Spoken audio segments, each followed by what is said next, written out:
프로야구 홈런 왕이었던 베이비 루스는 미국 야구 역사상 가장 많은 홈런을 쳤던 선수로 기록되고 있습니다. 그러나 그는 동시에 가장 많은 스트라이크 아웃을 당한 선수이기도 했습니다. 세계적인 음악가요 작곡가인 베토벤은 보청기를 사용하고도 말을 잘 알아둘 수 없는 난청을 가졌지만 교향곡을 무려 9곡, 그리고 그 외에도 수많은 명곡들을 작곡했습니다. 젊은 시절 너무 가난해서 교회 창고에 쥐들과 함께 생활했던 월트 디즈니, 그는 어느 날 쥐와 함께 먹고 쥐와 함께 잠을 자며 영감을 받아서 미키마우스를 그립니다. 이것이 일약 스타가 되는 지름길이 되었어요. 영화 감독이 되고 그리고 디즈니랜드를 세우는 사업가가 되기도 했습니다. 토마스 에디슨은 어린 시절 수학 능력이 없어서 학교에서 자퇴를 요구받고 그런 학교 생활을 하지 못합니다. 그러나 훗날 1000개가 넘는 발명품을 만들어내는 위대한 발명가가 되었습니다. 22세에 첫 사업을 시작해서 실패한 이래 49살 상원 의원에 낙선하기까지 수많은 실패와 낙선을 반복했던 아브라함 링컨, 그는 51살에 드디어 미국의 16대 대통령으로 당선이 됩니다. 이들 모두 인간의 한계 상황에서 새로운 길이 열리는 것을 경험했던 사람들입니다. 성경의 인물 가운데도 위대한 삶을 살았던 사람들은 한계 상황에서 하나님을 체험했던 경험들을 갖고 있습니다. 모세는 나이 80, 그 당시 80이면 이제 인간의 수명이 다한 나이지만 하나님의 부름을 받고 그런 지도자가 되어서 애굽에서 고통받는 자기 동족들을 구해내고 40년 동안 그들을 인도하는 위대한 지도력을 발휘합니다. 이스라엘 백성들이 애굽을 떠난 이후에 홍해바다 앞에서 갇히고 뒤에는 성난 애굽 군대가 추격해오는 절대절명의 위기를 당합니다. 사람들은 절망하고 아우성치고 죽는다고 난리지만 놀랍게도 하나님은 홍해바다에 새로운 길을 내셔서 그들이 살 길을, 구원의 길을 열어주십니다. 양식이 떨어졌을 때 하늘을 열어서 기적의 만나를 내리는가 하면 물이 떨어졌을 때 바위에서 샘이 터져서 마시게 하는 놀라운 기적들을 체험합니다. 인간의 한계 상황이 하나님이 일하는 기회가 되었던 것이죠. 바벨론에서 총리가 되었다가 정치적 정적들의 간계로 사자굴에 던짐을 받았던 이 다니엘, 그런 사자굴 속에서 하나님의 살아계심을 체험합니다. 분명히 사자에게 잡혀 먹어야 될 사람이 놀랍게도 사자들이 입을 봉하고 다니엘에게 생채기 하나를 내지 않는 기적을 체험합니다. 죽음의 자리에서 하나님이 개입하셨던 거죠. 그의 친구 사드락 메삭 아벳느고는 왕의 금신상에 절하지 않았다는 이유 때문에 평소보다 7배나 뜨겁게 한 풀무불에 던짐을 받습니다. 얼마나 불이 뜨거웠던지 그들을 풀무불에 던지는 군인들이 즉사하는 상황이었지만 그들이 입고 있던 옷 하나 거슬리지 않고 머리카락 하나 타지 않는 기적을 체험합니다. 인간의 한계 상황에서 하나님의 일하심을 그들은 보았던 것입니다. 우리도 살다 보면 인간의 한계 상황, 인생의 벼랑 끝에 서는 경우들이 있습니다. 때로는 사고로, 때로는 실패로, 때로는 실직으로, 때로는 자녀의 문제로, 때로는 가정의 위기로 인간의 한계 상황에 설 때가 있습니다. 그런데 여러분, 인간의 한계 상황은 하나님이 일하는 기회일 때가 참 많습니다. 소설로가 영화로도 소설이 쓰여지고 영화로도 만들어졌던 낮은 대로의 임하소서의 주인공 안요한 목사님을 여러분들이 아시는 분들은 다 아실 겁니다. 이분은 목사의 아들로 태어났지만 하나님을 믿지 않았어요. 그리고 온갖 하나님을 인정하지 않는 불신자의 삶을 살다가 유명 대학을 나오고 미국에 유학을 가려고 딱 준비하고 있는데 원인 모를 질병에 의해서 두 눈을 실명해버리고 맙니다. 남편이 실명을 하자 아내는 남편을 버리고 두 아들을 데리고 친정으로 도망을 쳤어요. 인생의 벼랑 끝에 서게 된 것입니다. 그는 어찌할 수 없는 한계 상황에서 자살을 2번이나 선택하지만 취하지만 실패합니다. 3번째 자살을 시도하다가 그는 난생 처음 그 이전에도 그 이후에도 경험하지 못한 하나님의 음성을 듣습니다. 그리고 하나님을 만나 새로운 인생의 길을 걷습니다. 하나님을 만나고 보니 자살이 살자로 바뀌어서 그는 점자를 배우고 성경을 읽고 신학을 공부하고 그래서 목사가 되어서 자기처럼 두 눈을 잃고 앞을 보지 못한 사람들의 영혼의 목자가 되어서 목회를 합니다. 인간의 한계 상황에서 하나님을 만난 경험을 했던 것이죠. 오늘 본문에 소개되고 있는 아브라함, 그런 인간의 한계 상황에서 역시 새롭게 하나님을 만나는 경험을 합니다. 사실 아브라함은 75세에 하나님을 만났습니다. 하나님께서 아브라함을 찾아오셔서 내가 너로 하여금 큰 민족을 이루게 하겠다.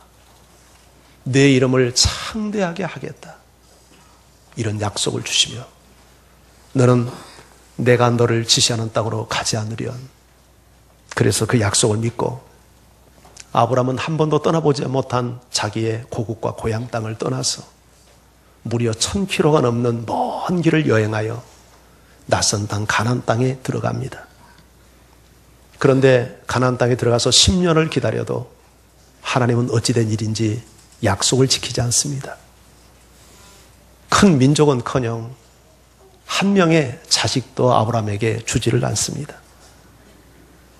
나이는 먹어가고 초조함을 견딜 수 없어서 부부가 의논을 하다가 세운 대책이 아내에게 있던 몸종 애굽 갔을 때 데리고 왔던 하갈을 통해서 아이를 얻기로, 그렇게 해서 태어난 자식이 오늘날 중동인들의 조상인 이스마엘이 태어납니다. 그러나 그것은 하나님의 방법이 아니었습니다. 아브라함이 이스마엘을 낳고 한동안 하나님을 만나지 못합니다. 하나님은 무려 13년 동안 침묵하십니다. 그리고 13년에 이 기간의 장벽을 깨뜨리고 아브라함 나이 99세가 되어서 이제는 인간의 모든 기력이 쇠한 나이에 아브라함을 찾아오셔서 말씀을 하십니다. 그것이 오늘 본문 1절 말씀입니다. 자, 1절 말씀을 같이 읽겠습니다. 시작.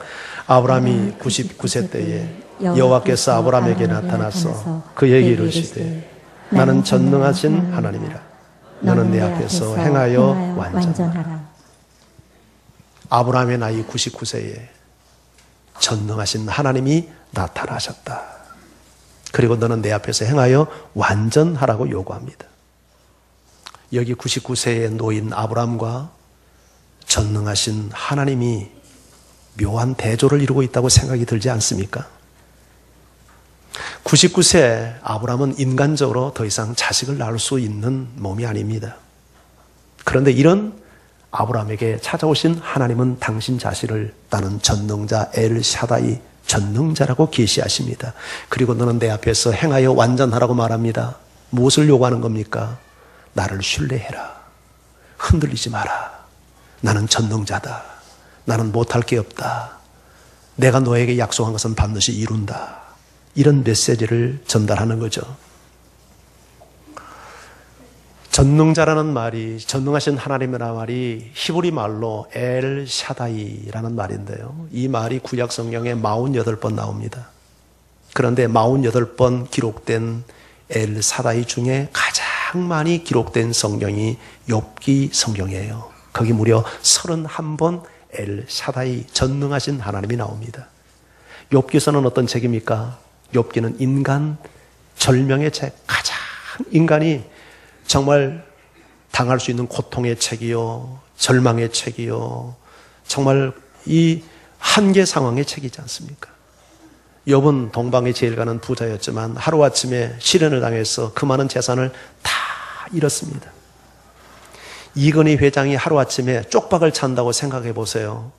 살 수 있겠습니까? 게다가 재산만 잃은 게 아니라 10자녀를 한순간에 다 잃었습니다. 견딜 수 있겠습니까? 게다가 몸은 암이 걸려서 불치병에 걸렸습니다. 어떻게 살겠어요?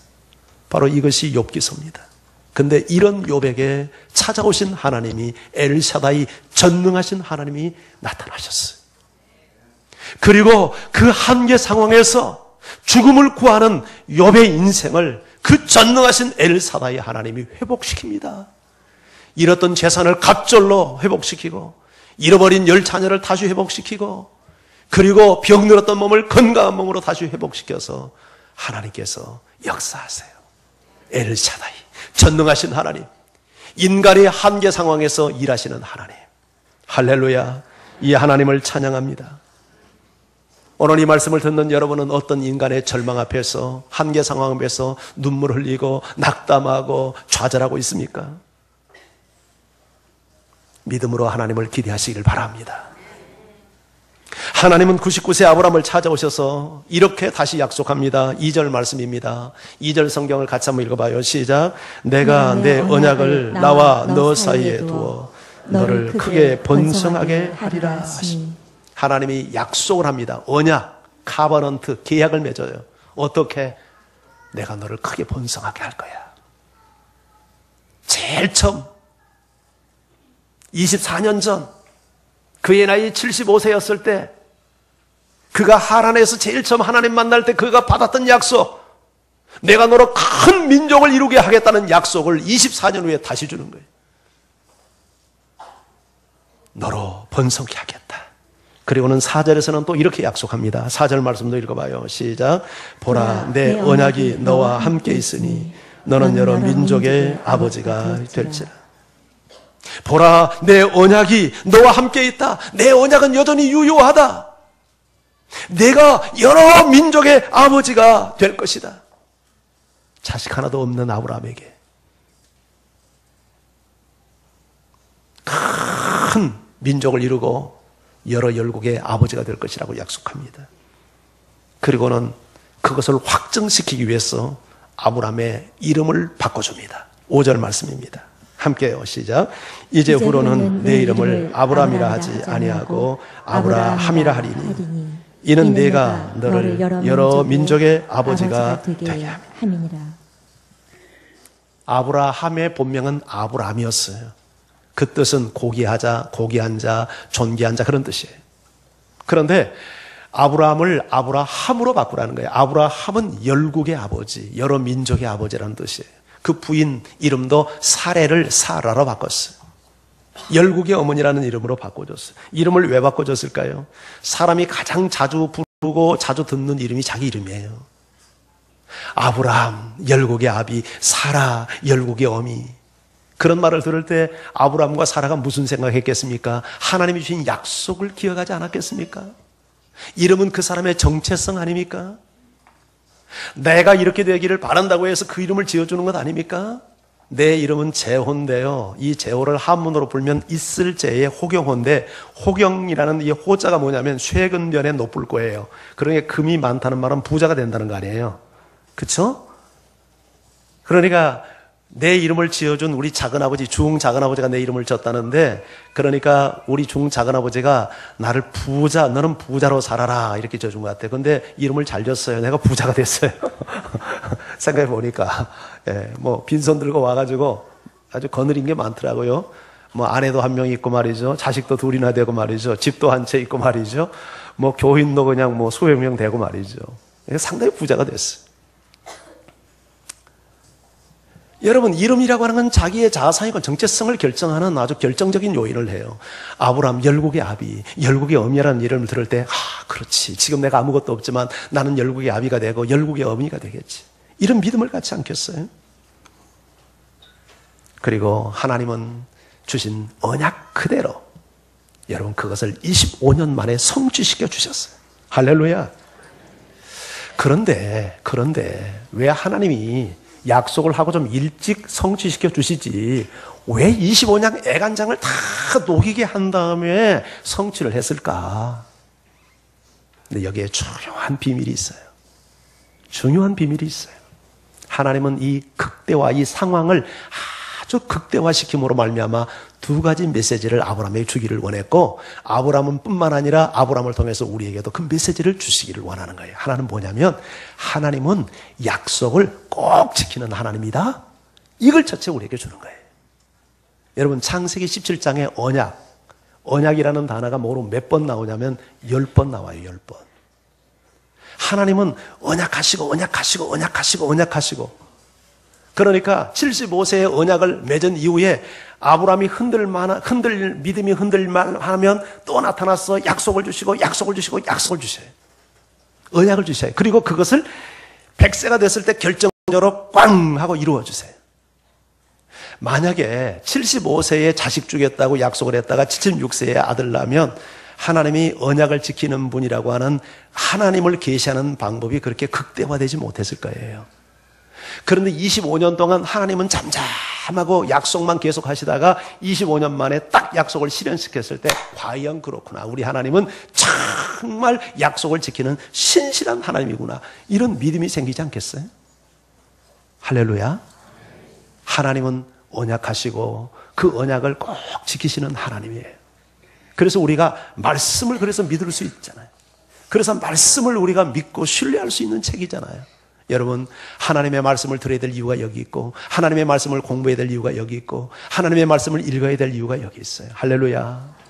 그리고 또 하나, 여러분 75세에 언약을 하시고 100세가 되어서 이제는 아브라함이나 그 아내의 몸이 도저히 자식을 생산할 수 없는 이런 무기력한 불가능한 상황이 됐을 때 자식을 주게 함으로 하나님의 전능성을 계시하지 않습니까?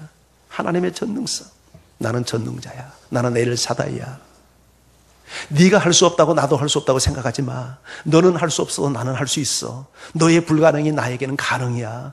너의 한계가 나에게는 기회란다. 할렐루야. 이 하나님 믿는 여러분 되기를 바라요. 이걸 우리에게 가르치고 계시하기 위해서 하나님께서 의도적으로 25년을 기다리게 한 거예요. 하나님께서 공연스럽게 아브라함에게 애간장을 녹이기 위해서 시간을 딜레이한 게 아니라, 하나님은 약속하시면 반드시 지키시는 신실하신 하나님, 하나님은 어떤 불가능한 상황 속에서도 약속을 이루어내시는 전능하신 하나님. 할렐루야. 이 하나님을 우리에게 가르치고 설명하고 이해시키기 위해서 25년을 기다리게 한 거예요. 여러분, 언약의 하나님을 믿습니까? 약속의 하나님을 믿습니까? 하나님에게 주신 약속을 반드시 성취할 걸 믿습니까?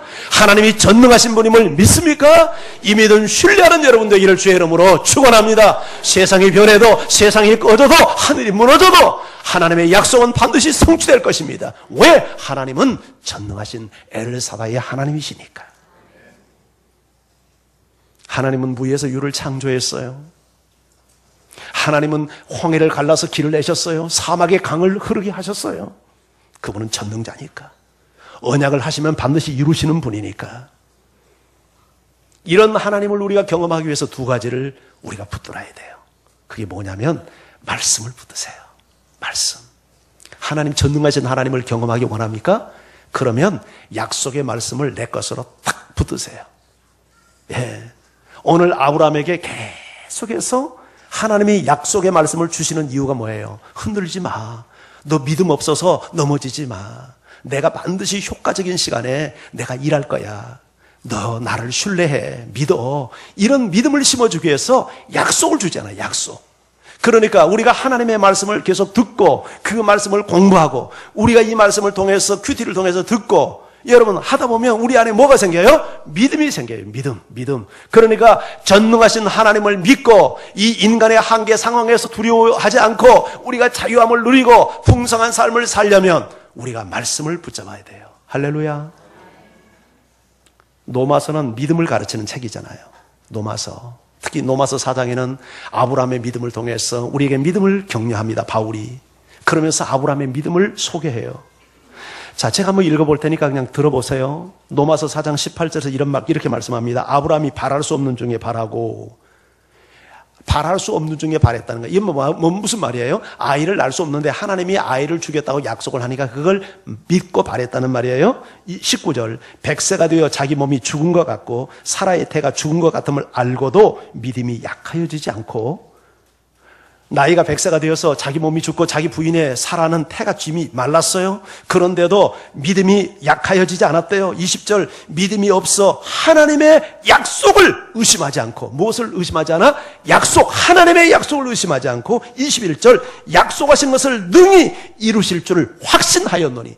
100세가 되어서 자기 몸이 죽은 것 같은 것을 알면서도 하나님을 바라볼 수 있는 믿음이 어디서 왔다는 얘기예요? 하나님의 약속에서 왔다는 거 아니에요? 약속. 하나님께서 이 아브라함에게 계속해서 믿음의 동기부여를 시키기 위해서 약속을 주시잖아요. 약속. 하나님의 약속의 말씀을 부여잡을 때 어떤 인간의 한계 상황이 와도 우리는 그것 때문에 흔들리거나 넘어지지 않고 좌절하지 않고 전능하신 하나님을 바라보며 승리의 삶을 사는 강한 믿음의 대장부가 될 줄 믿습니다. 여러분, 약속의 말씀을 부여잡는 신앙이 되기를 바라요.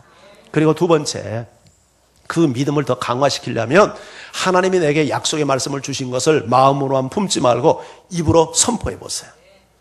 하나님이 이렇게 나에게 약속하셨어. 너는 잘 될 거야. 하나님이 우리 인생을 복 주실 거야. 나는 잘 될 거야. 선포해 보세요. 할렐루야.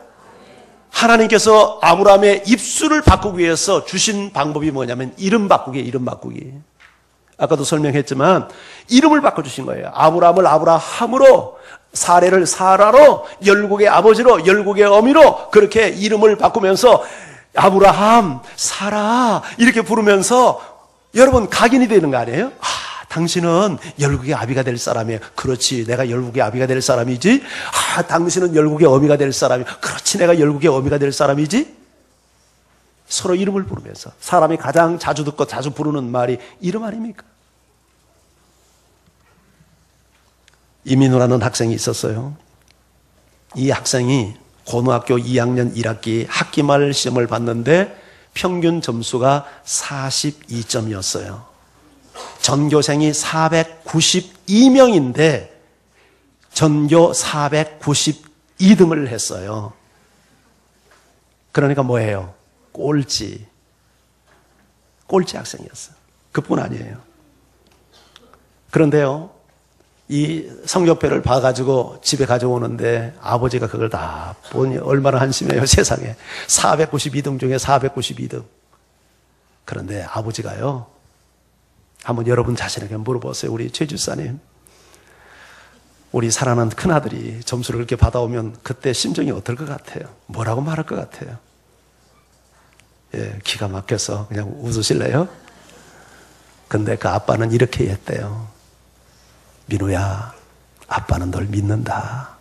딱 한마디 했어요. 그때 민우가 가평에서 기차 통학을 하고 다녔는데 그때 당시 기차 통학을 한 학생들은 다 불량학생과 다 불량학생이라는 이게 등식이 형성되는 그런 시대였대요. 기차 안에서 하루도 싸움을 안 한 날이 없고 술, 담배 안 하는 날이 없고 여자친구 사귀 이렇게 놀지 않는 날이 없을 정도로 그렇게 불량학생이었어요. 그런데도요, 그 아버지 민우를 앉혀놓고 야단치지 않고 민우야, 아빠는 널 믿는다. 딱 한마디 한 거예요. 한 번은 집에서 가출을 해서 2달 동안, 집에서 가출하니까 학교 갔겠어요? 안 갔겠어요? 2달 동안 무단 결석. 2달 동안 무단 결석하면 그건 퇴학감이에요. 근데 그 아버지가 아들을 찾아가지고 학교에 데리고 와서 다시 복학을 시키고 큰 애를 쓰면서도 한 번 좀 종아리를 때릴 만한데 아버지는 또 말씀한 거예요. 민우야, 난 널 믿는다. 근데 그 자식 어떻게 됐을 것 같습니까? 아버지 믿음대로 됐어요. 민우가 아버지가 자기를 믿어주는 아버지를 실망시킬 수 없어서 결심을 합니다. 그리고 공부를 하기 시작해요. 2학년 1학기 기말고사에서 꼴찌했던 학생이 딱 1년 만에 3학기 1학년 학기말고사에서 전교 수석을 했어요. 그리고 서울대학 갔습니다.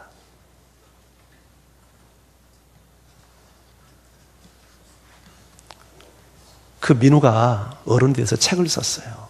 근데 거기 그렇게 이야기했습니다. 아버지가 자기를 믿어주는 것이 내 인생의 자아상과 가치관 형성에 지대한 영향을 미쳤다는 거예요. 자기 마음속엔 늘 긍정적인 사고가 있었대요. 단 한 번도 어떤 어려움을 당해도 저거 어려운데 안 되는데 이런 생각을 해본 적이 없대요. 왜냐하면 늘 아버지가 자기를 믿어줬기 때문에.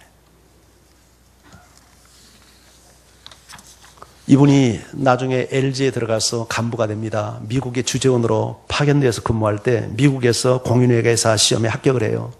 그리고 미국에서 대학원을 다녀서 미국에서 한국에서 2개의 이 직장생활을 하면서 대학원 2개의 졸업장을 받았어요. 직장에서는 부실 기업들을 회생시켰고 수많은 그 직전의 회사들을 살려내는 일을 했어요. 자기도 그렇게 믿음을 받아주고 믿음 속에서 성장했기 때문에 자기도 만나는 사람을 다 믿어줬답니다. 그래서 손해본 일도 많이 있대요. 그런데 손해본 일도 없지 않지만 사람을 믿어서 얻는 유익은 손해본 것에 비유할 수 없도록 많은 유익을 얻었대요. 회사의 간부로서 만나는 모든 동료들과 부하 직원들을 믿고 신뢰해 줬더니 관계가 좋아지고 열심히 일을 해서 정말 죽어가는 회사를 살리는 일들을 수없이 경험을 했대요. 이분이 LG텔레콤 부사장 자리까지 올랐어요. 연봉이 억대예요. 성공한 사람이 된 거죠. 그런데 얼마 전에 하나님이 자기를 그렇게 믿어주고 신뢰해 주신 하나님 앞에 보답하려고 억대 연봉을 포기하고 우리 한국의 손봉호 장로님, 홍정길 목사님이 만든 미랄 장애인들을 위한 선교단체가 있어요. 저희 강남에. 거기에 회장으로, 단장으로 이분이 취임을 했어요. 돈 버는 자리가 아니에요. 돈 쓰는 자리예요. 역대 연봉을 포기하고 이분이 그 장애인들을 섬기기 위해서 단장의 자리에 들어간 거예요. 이 이야기가 가이드 포스터에서 발간한 나는 너를 믿는다. 방송이 그때 띄우는 거야. 나는 너를 믿는다가 저게 아버지가 민우에게 늘 했던 말이에요. 저게 자기 자서전입니다. 이민우 장로예요. 장로. 그런데 최근에 저분이 목사 안수를 받았어요. 참 믿음의 말을 선포한다는 것이 여러분 얼마나 기가 막힌 영향을 미칩니까? 그 아버지가 그렇게 깽판치는 아들을 믿어주고 신뢰해주고 했더니 그 믿음대로 아들이 됐어요. 그래서 수많은 사람들을 살려낸 거예요.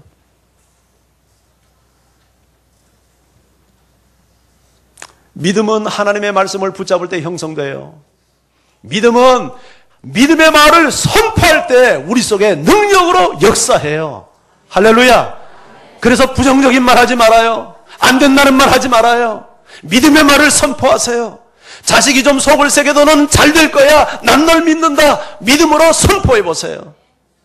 하나님이 역사할 줄 믿습니다. 예수님이 무덤 앞에 서서 나사로야 나오거라. 믿음의 말을 선포할 때 죽은 지 나흘이나 되어서 썩은 냄새가 나는 나사로가 나오지 않습니까? 은과 금은 내게 없지만 내게 있는 것으로 내게 주노니 나사렛 예수 그리스도의 이름으로 일어나 걸어라 할 때 한 번도 걸어본 적이 없는 이 장애를 가진 사람이 벌떡 일어나서 걷고 뛰지 않습니까? 사람의 말에 그와 같은 능력이 있어요. 부정적인 말 하지 마세요. 믿음의 말을 선포해 보세요. 그럴 때 믿음이 강화됩니다. 할렐루야. 미국에서 최고로 큰 교회를 지금 하고 있는 분이 여러분 조엘 오스틴 목사죠. 이분이 쓴 책 가운데 긍정의 힘이라는 책이 한국에서 출간된 이후에 아마 수십만 권이 팔렸을 거예요. 베스트셀러입니다. 그 책에 자기 어머니 이야기를 해요. 언젠간 제가 이 이야기는 여러분에게 2번 제가 한 적이 있어요. 그러나 오늘 설교에 도움이 될 것 같아서 다시 한번 그 어머니 이야기를 소개하려고 해요. 어머니 아버지가 목사님이니까 그 어머니는 사모님이죠. 아주 건강하셨어요. 그런데 어느 날 몸이 말라가더니 얼굴이 누렇게 황달이 오는 거예요. 병원에 가봤더니 간암이에요. 말기예요. 손을 쓸 수 없어요. 병원에서 할 일이 없다는 거예요. 집에 가서 이제 잘 먹고 천국 가시라는 거예요. 집에 돌아왔습니다. 비상이 걸렸지요. 온 가족들이 어머니를 위해서 이제는 정말 긴급 중보 기도를 하게 되었어요. 그런데 조엘 오스틴 목사가 그렇게 그 책에 글을 썼습니다. 뭐라고 했냐면 우리는 의사의 권위를 인정하지만 우리는 전능하신 하나님을 더 신뢰한다. 그리고는 의사의 사형 선고를 받아들이지 않았어요. 아직은 어머니가 더 살아야 될 연세야. 교회 할 일이 많아. 그러니까 하나님이 나를 살릴 거야. 그리고는 이런 믿음을 가지고 성경 속에서 하나님이 치료를 약속하는 성경 구절 30개, 40개를 발췌해서 노트에 적고 그걸 암송하고 벽에 붙이고 읽고 선포하며 믿음으로 기도한 거예요. 할렐루야. 한 번도 죽는다는 말을 해본 적이 없어요. 그런데 그 믿음대로 어머니가 건강을 회복하기 시작을 했어요. 시간이 가면서 놀라운 기적이 일어나요. 변화가 일어나요. 건강이 일어나고 잃어버린 식욕이 되찾아지고 몸무게가 서서히 늘어나고 시간이 가면서 분명히 어머니의 건강이 회복하는 것을 느낄 수 있었어요. 몇 주 가니까 몸이 더 좋아지고 몇 달이 가니까 확실히 어머니 몸이 좋아졌어요. 조엘 오스틴이 긍정의 힘을 쓰고 있을 때 이 사건이 어머니가 병원에서 사형 선고받은 지 20년 후래요. 그런데 어머니는 암에서 완전히 자유함을 얻어서 건강하게 지내고 있다는 얘기를 그 책에 기록을 했어요. 그리고 조엘 오스틴 목사가 미국에서 이렇게 큰 교회를 하게 되는데 어머니의 긍정적인 믿음의 태도가 자신에게 큰 영향을 미쳤다는 거예요. 할렐루야. 믿음의 말을 선포하는 여러분 되기를 바랍니다. 하나님께서 99세 노인 아브라함, 아무것도 할 수 없는 아브라함을 찾아오셔서 하나님이 언약을 합니다. 내가 너를 크게 번성하게 할 거야. 너를 열국의 아비가 되게 할 거야. 내 이름을 바꾸어라. 아브라함을 아브라함으로 바꾸어라. 어떻게 됐을까요? 그 이후의 역사를 성경이 기록해 놓고 있어요. 창세기 21장 1절에서 3절을 우리 같이 한번 읽습니다. 시작. 여호와께서 말씀하신 대로 사라를 돌보셨고 여호와께서 말씀하신 대로 사라에게 행하셨으므로 사라가 임신하고 하나님이 말씀하신 시기가 되어 노년의 아브라함에게 아들을 낳으니 아브라함이 그에게 태어난 아들 곧 사라가 자기에게 낳은 아들을 이름하여 이삭이라 하였고. 할렐루야. 여호와께서 말씀하신 대로 사라를 돌보셨고 여호와께서 말씀하신 대로 사라에게 행하셨으므로 사라가 임신하고 하나님이 말씀하신 시기가 되어 노년의 아브라함에게 아들을 낳았고 뭐대로? 말씀하신 대로, 말씀하신 대로, 말씀하신 대로. 여러분 하나님의 말씀을 붙잡기를 바랍니다. 하나님은 반드시 약속을 지키시는 분입니다. 하나님은 언약의 하나님, 그 언약을 반드시 이루시는 하나님. 그것이 언제이냐? 그건 하나님의 주권에 관련된 문제예요. 오늘 당장 기도해도 응답이 없다고 해서 여러분 하나님 의심하고 기도를 포기하는 여러분 되지 않기를 바랍니다. 조금 어려운 일을 당했다고 낙심해가지고 코가 삭제나 빠져서 중내산해하지 않기를 바랍니다. 하나님의 백성은 절대 망하지 않습니다. 하나님의 백성은 절대 침륜에 빠질 자가 아닙니다. 하나님은 반드시 하나님의 백성들을 살게 하시는 하나님이지 죽이는 하나님이 아닙니다. 아들을 낳습니다. 100세 노인이 말이죠. 그래서 아브라함도 웃고 이삭도 그 사라도 웃었어요. 세상에 살다 보니 별스러운 일을 다 보겠네 하면서 호호호호 하고 웃었어요. 이삭이라는 이름이 호호호 웃었다는 뜻이요. 하나님의 나로 하여금 웃게 하셨네. 하나님 참 웃기시네. 이 노인네가 자식을 낳다니. 여러분, 우리 하나님은 울게 하는 하나님이 아니라 웃게 하는 하나님이에요. 과거에 믿음이 없어서 사바사바 해가지고 인간의 방법으로 자식을 낳고 이스마엘이 태어났을 때 사라가 얼마나 눈물을 많이 흘려야 했습니까? 불신앙은 언제나 우리에게 눈물을 가져다 줘요. 오늘 당장 잘 되는 것 같고 이것이 형통한 길 같지만 하나님의 방법이 아닌 것은 반드시 후회하게 만들고 울게 만들고 눈물 흘리게 만들어요. 그러나 진리의 방법은 반드시 웃음을 가져다 줍니다. 하나님은 우리가 눈물 속에 사는 것을 원치 않아요. 하나님은 우리가 웃으며 살기를 원해요. 승리하며 살기를 원해요. 찬송하며 살기를 원해요. 그 하나님을 바라보시고 여러분 약속의 말씀을 부여잡고 믿음으로 선포하시면서 당신은 잘 될 거예요. 요새 얼마나 남자들 힘들어요. 힘들죠? 김명호 집사님 힘들지 않아요. 우리 이동현 집사님 당신은 잘 될 거야. 성공할 거야. 자주 선포하세요. 예, 우리 강기자 권사님 어디 계세요? 손 들어봐요. 우리 임장로님 요새 힘들잖아요. 여보 당신은 잘 될 거야. 걱정하지 마. 선포하세요. 예, 하나님의 백성들은 잘 되도록 되어 있어요. 아멘. 예, 하나님은 반드시 한계 상황에서 개입하시고 역사하십니다. 노버도 슐러 목사가 이런 시를 썼더라고요. 한번 들어보세요. 절벽 가까이로 나를 부르셔서 다가갔습니다. 절벽 끝에 더 가까이 오라고 하셔서 더 가까이 다가갔습니다. 그랬더니 절벽에 겨우 발을 붙이고 서 있는 나를 절벽 아래로 밀어버리는 것입니다. 물론 나는 절벽 아래로 떨어졌습니다. 그런데 나는 그때 알았습니다. 내가 날 수 있다는 것을. 할렐루야. 인간의 한계는 전능하신 하나님이 일하시는 기회입니다. 찬양하십시다. 전능하신 나의 하나님.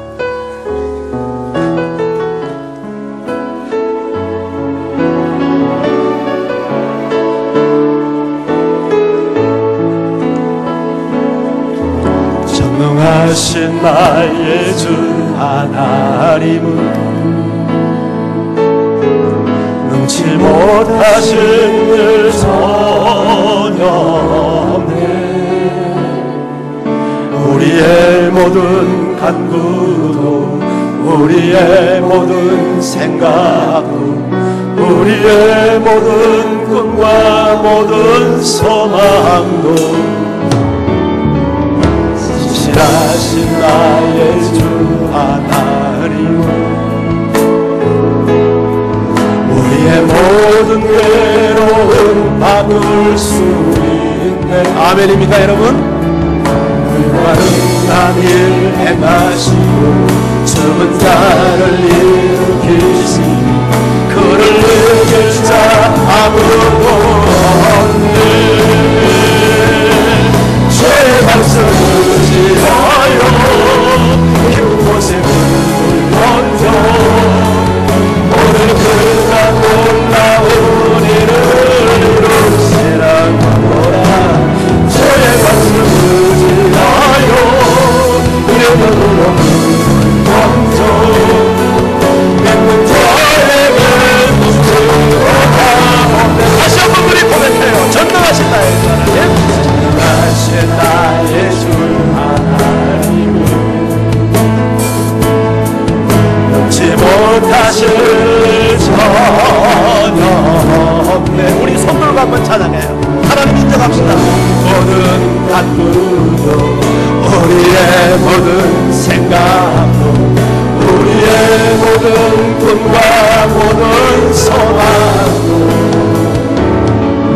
신실하신 나의 주 하나님 우리의 모든 괴로움 바꿀 수 있습니다. 우리의 모든 괴로움 바꿀 수 있네. 아멘 아멘. 불가능한 일 행하시고 죽은 자를 일으키시니 그를 이길 자 아무도 없네. 아멘. 주의 말씀을 지하여 깊은 곳에 문을 던져 오늘 그가 놀라운 일을 이루신다고라. 주의 말씀을 지하여 우리의 너무로 던져 믿는 자에게 지어다 없네. 믿는 자에게 능치 못하고 다시 한번 고백해요. 믿음으로 믿는 자에게 능치 못하고 우리 하나님 앞에 영광을 감사 보여요. 하나님 찬양합니다. 하나님의 전능하심을 믿습니다. 하나님이 역사하실 줄 믿습니다. 할렐루야. 이 시간 우리 기도하며 하나님 앞에 나가십시다. 하나님은 전능하십니다.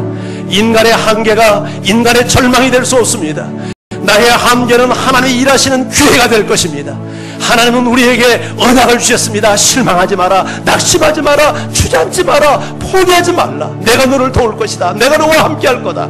너의 한계는 내가 일하는 시작이 될 거다. 너의 눈물은 너의 기쁨이 되고 웃음이 될 것이다. 주님, 믿음을 주십시오. 내가 믿음의 사람이 되기 위하여 약속의 말씀을 부여잡게 하시고 내가 주신 말씀을 입술로 선포하는 믿음의 행위를 하게 하옵소서. 이 시간 우리 하나님 앞에 기도하며 함께 나아가십시다.